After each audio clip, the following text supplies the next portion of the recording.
Užsienietis Volto darbuotojas.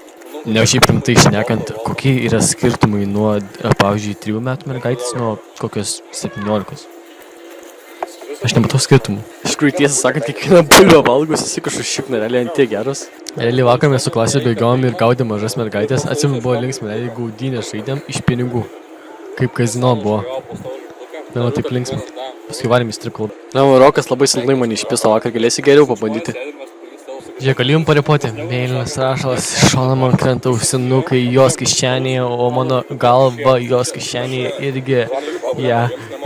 Aš per nuotrauką pamačiau jos penį. Lika pohitino ir jinai net neprašė galimybę pasų, čia yra insane. Čia jinai per tą Robį ir Bobą.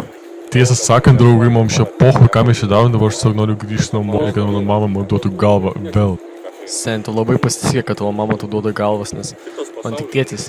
Tai čia gerai, what the fuck? Tiesą sakant, kitą kartą, kai eisi į Burger Kingą, tai tik dėl mažų vaikų. Pažiūrėk, aplinkui visur. Čia tokios belgiškos, matai? Tai senis augęs, dar netyčia paskui auginsi belgą vaiką. Tomai turi vieną klausimą. Kodėl tu nepradai man po stalu dirbti? Tiesą sakant, norėčiau, kad kažkas išrastų amžių mažiau 0. Seniai, gerai idėja, norėčiau pamatyti ir išbandyti taip pat. Aš tau kartoju, paėmė Pepsi bonkis, išeikšį į suvinį desalotą viršus. Ir viskas, toksai skonis. Tai kaip sušiai, ne?